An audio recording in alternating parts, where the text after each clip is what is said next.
the seamless integration of pixel time series in the sensor wrap. And it's also part of the MuDak-WRM project. So we're about to assess water quality in dams through remote sensing techniques. And the questions are how to combine in-situ time series with pixel time series data. And these poses challenges in modeling and for technical solutions. So what's remote sensing versus time series data? They used to be conceptually different, used to be incompatible temporal solutions. So there used to be weeks of recordings for remote sensing imagery and hours or minutes of in-situ measurements. They used to have different APIs, web coverage services, web map services, whereas SOS or SDA. And now we have an increased temporal resolution of remote sensing data, going down to a few days or daily. And coverage can be seen, so kind of web raster image or coverage can be seen as very dense pattern of features of interest. So that's a perspective to look on pixel time series. But be aware, so the representation is very different. So for a pixel, we have an average value of the column of mass from ground to the lens of the satellite.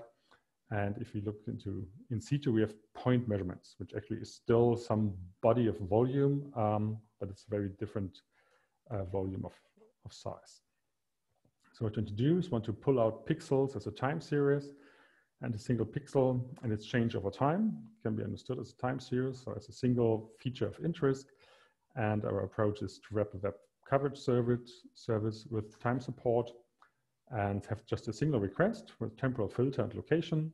And so that this request should understand REST requests that are similar, that are kind of identical in the SDA interface, so that we can query via the Sender Things API, the WCS on the other side, and the result of this request should mimic the result of an SDA interface, so typically a JSON result.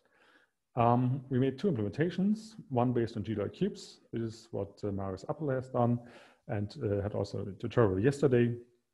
So it's an open source C++ library and an R package to create data cubes from imagery.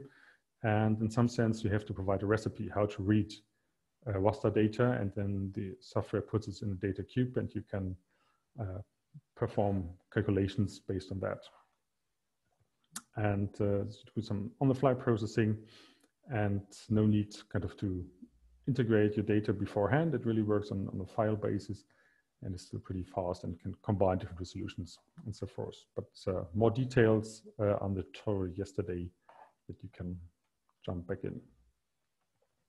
Another implementation we did was based on a proxy web application for the GeoServer, and it's a Docker-based infrastructure. We use a GeoServer, use netcdf data for input and output, and use a second database next to it.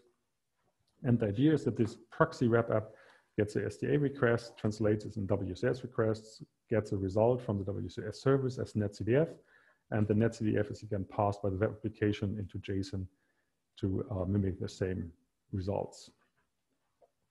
Open issues we still have, so how to map multivariate pixel time series, so like RGB images. Is this kind of, what time of time series is this? Is this kind of 3-variate one, or do we have to make 3 out of it, or even a larger problem if you have multi-band imagery?